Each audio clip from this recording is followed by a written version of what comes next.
Hei, mina on Joosep ja ma teen asju. Sisumaa oli 6 aega kestev Minecrafti server, kuhu olid kutsutud paljud sisuloojad. Kuna küsimusi Sisumaa kohta tuli nii palju, siis ma kõigepealt räägin oma muljetest ja siis võtame mõned küsimused lõpus ette ka. Kõik algas sellest, et Kris kirjutas mulle Instagrami, tutvustas seda projekti ja küsis, kas ma oleks huvitatud. Ja kuna ta kirjutas väga põhjaliku kirja ja viisaka kirja, siis ma olin ka kohe nõus. Ma alguses katsin, et mul ei ole väga palju aega mängida, aga õnneks mu naine halastas mu peale. Kui mäng pihta hakkas, siis ma ei teadnud üldse, mida oodata ja järsku pandi meid tiimidesse ning siis läksimegi Tormiga lihtsalt linna rajama. Okei, Torm, I guess me oleme kahekesti siin. Me oleme kahekesti, usalda mind, ma olen mänginud Minecrafti sellest ajast saadik, kui ma olin 3-aastane, nii et mul on kogemust. Millal sa olid 3-aastane? 13 aastat tagasi. Alguses ei olnud RP-st mitte mingit juttu ja kogu see asi kujunes ise kuidagi välja. Mingi hetk me Discordis arutasime mingid reeglid üksteisega läbi, et elu on armas ja mappi ei vaata nii palju ja niimoodi see asi läkski. Ja siis vahepeal öeldi mulle, et mulle meeldib kõigiga kakelda, mis on ka osaliselt tõsi. Tšukude kukutamine Raudlinnast oli minu meelest natuke liiga kerge. Meil oli väga palju igasuguseid koosolekuid ja valmistamisi. Me võtsime isegi selle haamri, käisime selle haamri järgi päris pikalt, et see läks kuidagi lihtsalt, aga õnneks tuli see punaste ja siniste liit kohe sinna otsa. Kas me rääksime siin sellest tookord punaste ja siniste paktist midagi? Ei, mina ei tea midagi punaste ja siniste paktist. Me pidasime hästi palju igasuguseid koosolekuid ja siis mulle tundus vahepeal, et asi üldse ei liigu. Seega otsustasingi ise hakata inimeste vahel kiile lööma. Mul on sulle siis kingitus.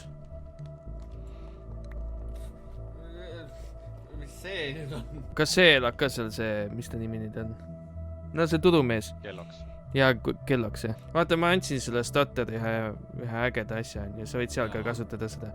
Ja ma ei arvanud, et Stotterile Kelloksi kohta nalja tegemine annab nii suure efekti. Ma olin seal laeva peal suht üllatunud, kui nad välja ilmusid ja ma polnud üldse tegelikult selleks valmis. Mul hakkas kohe tööpäev ka, seega mul füüsiliselt ka väga palju aega ei olnud nendega tegelemiseks. Aga kõik, mis seal laeval juhtus, oli päris hea, sellepärast et eesmärk oligi Kelloksiga tülli minna. Minu maja võiks põlema minna. Ei no, kui see läheb põlema, siis mul ei ole sellest eriti midagi.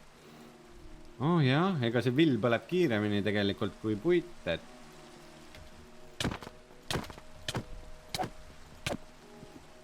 okay. Veel ähvadad või? Üks löök veel ja siis saad all. See oli fakt lihtsalt. Mul on tunne, et sul on niisugused natuke sisima, sa oled väiksem mees kui väljast või? Sest kui midagi ei toimu, siis keegi ei viitsi vaadata ka, ikka mingi draama peab olema.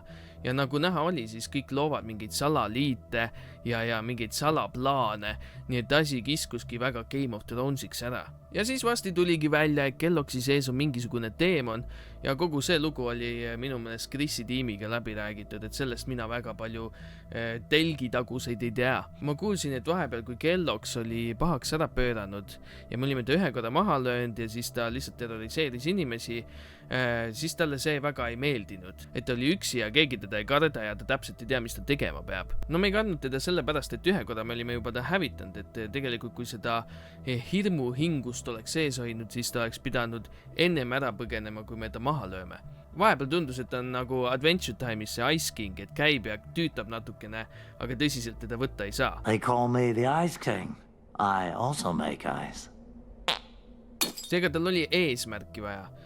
Alguses ma sain aru, et tal vist otsest eesmärki on, mida teha, et Krisi ja Krisi tiimi asemel võib-olla oleks pidanud talle andma mingid erilised asjad, mida ta koguma peab ja siis ütlema teistele mängijatele, et varjurüütel kogub siukseid asju, me peame sinna enne jõudma ja siis vaatama, kes nagu need mingisugused artifaktid kogub kiiremini või siis lihtsalt andnud talle kreativiga mingisuguseid custom moobe, mingi mune, millega ta saab siis linnu rünnata ja siis ütleme, no ma ei tea, iga kord, kui ta näeb, et mingi suur grupp inimesi on koos, siis ta saab oma nii-öelda väed tuua sinna ja rünnata nendega. Et tal oleks lihtsalt midagi kas teha või siis ta ise oleks rohkem ka nagu mänguväline siis oht. Aga need asjad lahendati ära ja lõpuks oli täiega äge, kui ta näiteks Mari-Liisi röövis ja ma sattusin ka peale striimis, kui ta Gerhardiga oli seal saunas ja see jutu ajamine ja Gerhardi stream lõpus, see oli lihtsalt super. see oli eepiline värk. Lõpptulemus oli täiega äge, see eepiline Kelloggsi vabastamine ja siis lõpus see suur lahing seal Varjuprintsi lossis, kus me siis võtsime ta mingisuguse muna ära. See oli ka täiega äge, ma jäin küll väga rahule. Need ehitised ja atmosfäär oli küll väga äge, et kes iganes need ehitised sinna, ma ei tea, kas need oli kopitud või ise ehitatud, igal juhul kogu see asi nägi väga super välja. Võib-olla ainuke asi, mis ma lõpulahingus muutnud oleks, ma oleks võib-olla pannud custom moobe, nii-öelda minibosse sinna rohkem, või ma ei tea, kas nad üldse panid neid. Igal juhul mingid minibossid nii-öelda ja siis seda suvalisi kolle vähem lihtsalt spaanima, sest vahepeal oli seal ikka siuke kaos, et keegi ei teadnud kuhu minna, keda lüüa, mis värk on, et ma olin täitsa tegelikult üllatunud, et me sellest esimesest väravast läbi saime, sest neid spaanereid ja kolle oli seal lihtsalt nii palju. Need minibossid oleks natukene fokusseerinud seda rünnakut ja pannud neile hunnik elusid, siis ma ei tea, palju meid oli see 8 või 10 või et päris tükk aega oleks töganud neid bosse. Aga lõppude lõpuks oli ikkagi väga fun ja väga lahe ja jääb kindlasti pikaks ajaks meelde. Ja kuna need videod juba nii pikaks venisid, siis ma pidin päris palju asju tegelikult ka välja lõikama, et siuksed jutuajamised, mis kordusid erinevate inimestega, need ma tavaliselt lõikasin välja ja sinna ka kadusid näiteks mingid ägedad chilli momendid, et kui me Pepperiga lihtsalt kõrtsis istusime, linna planeerimist arutasime ja siis kuulasime lihtsalt muusikat. See päris bänger, jah? Ja see läheb aina paremaks. See on vist üks mu lemmikuid.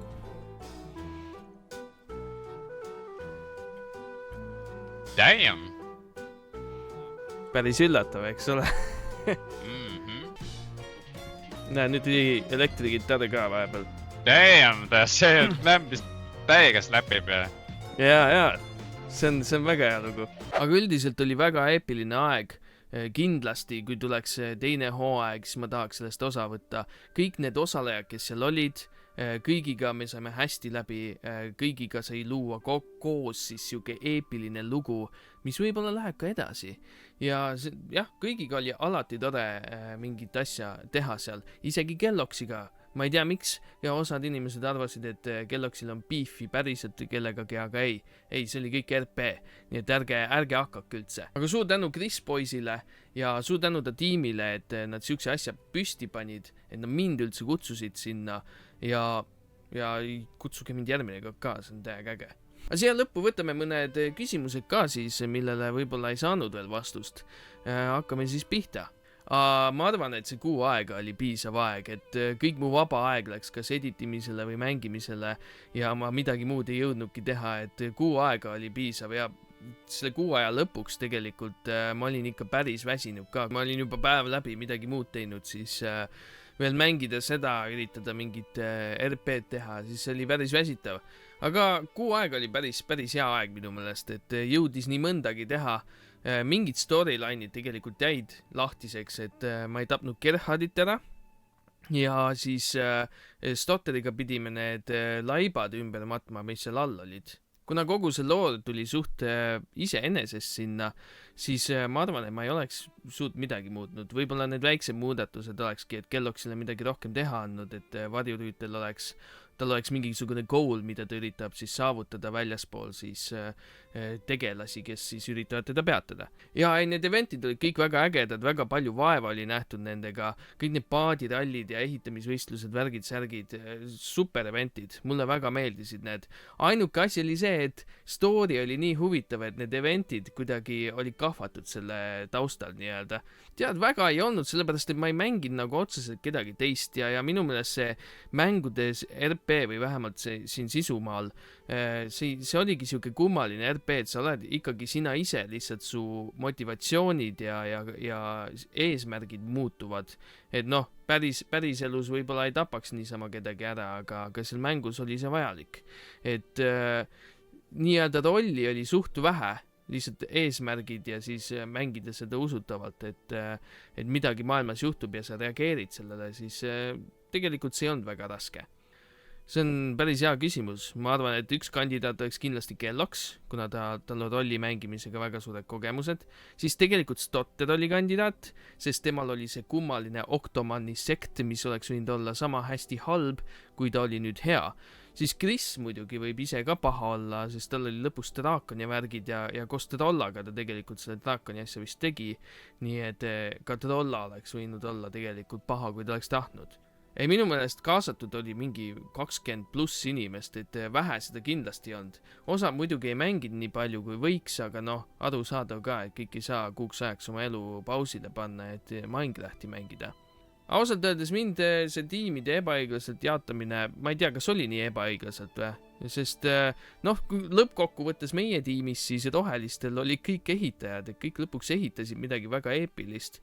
Aga meil lihtsalt ei vedanud nendes mängudes, sest Minecraftis see skill ongi siuke asi, et lagid ja asjad, mingi skill seal kindlasti on, aga lõpuks mäng ise otsustab, kes võidab ja kes kaotab. Ma arvan, et kindlasti parimad sündmused oli siis see pulm, esimene pulm siis, teises pulmas ma ei osalengi. Ja siis peale pulma siis kohe see eepiline võitlus siis see Octovilli ja ülejäänute vahel, et see oli väga eepiline ja see jääb kindlasti meelde. Vot see oligi see lahing, mida ma sellest sarjast tahtsin. Ma olin päris kindel, et ma seda 1000 eurot ei võida, aga juhul kui ma oleks võitnud, ma arvan, et ma oleks annetanud selle minu unistuste päevale, sellepärast et see on ainuke põhimõtteliselt siuke organisatsioon, kellega mul on varasemad kokkupuudet olnud ja ma arvan, et see oleks ka läinud heasse kohta. Ma kohtasin enamus inimesi esmakordselt, ma teadsin Stotterit enam ja rohkem ei olnud kellegagi varem rääkinud.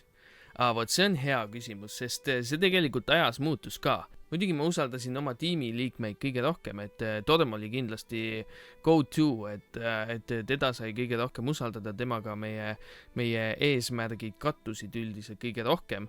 Siis Chrisi sai küll usaldada, aga tal oli alati midagi, mida ta peitis, et siuke vibe oli kogu aeg, et ta teab rohkem, kui ta räägib. Kõige vähem muidugi usaldasin ma Kelloksit ja enamus siniseid, et kohe mängu alguses tekkis meil nendega väike siukene probleem ja siis muidugi ma neid ei saanud usaldada rohkem. Aga üllatusmoment oli Stotter, et alguses ta oli sinine ja siis ta kohe läks rääkima Kelloksile kõike, mis ma olin rääkinud ja nii edasi.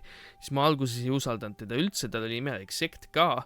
Ja ka mängu lõpuks Stotter oli põhimõtteliselt siuke vaimulik juht seal serveris, et teda tuli kuulata küll, sest tema teab, mida Octoman meile tahab öelda. Jah, kindlasti Managlots nüüd liigub edasi, siis kui nüüd asjad paika saab, siis tuleb kohe uus Managlotsi osa ka. Ma arvan, et neil oli midagi kokku lepitud, aga mida mina tean, siis minu puhul ei olnud mitte midagi kokku lepitud. Kõik juhtus nii, nagu juhtus, pool kogemata põhimõtteliselt ja nii oligi. Ja Tšukud oli väga suur üllatus ja et alguses ma mõtlesin, et nad on lihtsalt adminid, kes aitavad asju ja siis tuli välja, et nad on väga suur osa kogu sellest loost, nii et see oli väga, väga äge näha. Praegu on Patreonidele server olemas, Managlotsi server, kui te tahate ühineda, siis kõik Patreoni toetajad saavad sinna sisse, rohkem infot on Discordis. Ma arvan, et siia lõppu on väga hea siis kellegi poolt tehtud tier list teha kõikidest tegelastest, kes siin siis mängus olid. Ma muidugi hindan selle järgi, kui palju ma ise nagu suhtlesin nende inimestega ja mis mulje mul jäi, et see tier list võib täiesti suva olla, et ärge seda võtke kui mingi kindlat asja. No nii, aga hakkame algusest peale. Nii, Iron oli S. Muidugi Iron oli S. Siis ma saan aru, et tal oli mingisugune backstory ka, kuidas nad seda kasvatasid, seda draakonit. Seega paneme S, jah. Kas see oli Artyom vist? Teda ma eriti ei näinud. Ma nagu nägin teda mingi 1 või 2 korda mängus ainult, nii et pean C panema, lihtsalt sellepärast, et teda ei olnud kohal. It's Karms, teda ma nägin ka 1 korda vist või 2 korda, kuskil nendel mängudel, nii et tema peaks ka vist C-sse panema. Frek sai küll bänni, aga samas kõik asjad, mis mina temaga ajasin, ma ostsin talt isegi selle smithing template'i. See oli nagu päris hea. Nii et päris D-sse ei paneme temaga C-sse praegu. Nii, Trolla läheb S-i ära. See viimane nüke, mis ta tegi varjurüütliga, see oli lihtsalt nii hea, see stream see striimi lõpp, perfektne lihtsalt, puhas perfektsus. Nii, mina ise, kuhu ma ennast paneks? Ma ei tea, ma ei oska niimoodi hinnata. Samas nagu RP-d sai tehtud, ägedaid asju sai tehtud, päris S-i olnud, oleks saanud paremini ka, B-sse või A-sse, B-sse, no ma ei tea, ma viskan A-sse, lihtsalt niisama. Nagu tegin ka natuke. Okei, nüüd kus ma zoomisin sisse, siis Maia-Liis, teda ma nägin ka 2 korda ainult. Nii et sorry, aga ma pean su panema C-sse, isegi kui see oli mu enda tiimis. Kalamart, see oli Tšuku või? Kui mul ei tule meelde, kes see oli, siis sama hästi, kui teda poleks olnud. Kaspar Vang, ma teda ka kordagi mängus ei näinud, lihtsalt, ma ei tea, ma ei sattunud temaga kordagi kokku ja ta ei olnud üheski nagu suures story's sees ka, nii et sorry, aga ma pean su C-sse panema. Chris läheb muidugi S-i. See tüüp juhtis seda kõike ja eepilise asja tegi. No nii, Koogike nähv, Mari-Liis, muidugi S. Kõik need pulmad, kõik asjad. See on nagu, ma kunagi ei ole kujutanud ette, et nagu Minecraftist võib mingi DLC sari saada, aga näed, nähv tegi ära ikka täiega. Marmor Meis, no tema panen B-sse, sest ta alguses oli nagu meiega ja siis ta nagu kadus ära. Ja siis lõpus ma nägin teda uuesti, et natuke vähe oli teda näha. Nii, Tšuku, see Tšuku, ta ostis mult õnne ka. Kuna ta õnne ostis, siis ta saab A nii. Jah, nii ongi. Mihkel jällegi, teda ma nägin ka vist ainult 1 korra ja see oli ka mingil üritusel, et ta vist ka väga ei mänginud, nii et läheb C-sse. Minecraft, puhas S, see vend pani hullu ikka. Ta oli igal pool, igas story's sees, kogu aeg tegutses, väga äge. Mõisnik, S, see lõpu Love Triangle, mis nad seal korraldasid, see oli perfektne lihtsalt. Ma räägin, peab olema Game of Thrones või DLC, et muidu inimesed ei vaata. Magics. No sorry, aga siin tuli 1 kord näha. Oleks täiega tahtnud Magixiga rohkem koos mängida ja tegelikult mõisnikuga ka ja siin osadega veel, et olime vastaspooltel ja Magics kahjuks ei saanud mängida väga palju. No nii, Deep Pepper. Sina oli täitsa hea ju. Deep Pepperiga sai alati linna planeerimist rääkida, linna arendamist, linnadest. Ja ta oli enamasti kohal ka, viskame ta A-sse. Kelloks on puhas S. Mängis selle pahalase väga välja ja väga nice oli. Ralfi ka ei olnud näha. Nii, Tšuku, Sumsaar läheb siia A-sse, muidugi. Rott oli päris naljakas. Rott läheb A-sse. Kuigi teda ma nägin ainult lõpus alles, aga jah, kui neid veel mitu tükki oli ja nad sinna akvaariumisse ära uppusid, see oli ikka next level. No nii, Sebastian, kuhu me Sebastiani paneme? Ta nagu üheski story's ei olnud. Ta tuli ainult võistlusteks kohale, nii et no ta võitis kogu selle asja, aga story's ta ei olnud osaline, nii et läheb see. Selgrootu. Alguses ma mõtlesin, et ta lihtsalt ei tee midagi, et ta lihtsalt mängib või mis iganes, aga see roll, mis ta lõpuks endale kokku mätsis seal, see oli ikka puhas kuld. Iga kord itsitasin, kui ma tema ümbruses olin, see vend ikka pani niimoodi hullu, et vähe ei ole. No nii, Sikukas, teda ma nägin ka paar korda lõpuvõistlustel või mitte võistlustel või lahingutes ta oli kohal, aga mingid suuri asju nagu tema ümber väga ei toimunud minu teada, nii et kahjuks saad A seekord. Lillenopp ja Sam. Üks lahe asi oli temaga, mis toimus, tema paneme siia siis. Sest ta kadus ka ära tegelikult. Stotter, puhas S. Ei arvanud, et Stotter siukest rolli ära mängib. Ei arvanud, et see serveris nii keskseks saab. Ta oli ikka väga suur juht ja õpetaja seal. Tormiga põhimõtteliselt sama lugu. Mulle meeldib, et tal on siin see bikiiniskin ikkagi. Aga Torm ka pani ikka hullu ära. Ikka väga hea. Ja Varjurüütel muidugi S. Loodan, et keegi väga pahaseks ei saa. No need olid siis minu muljed Sisumaast. Ja nüüd tuleb siis hakata vaatama, mis järgmiseks saab. Näeme võrgus. Säratamine siin. Raudliin.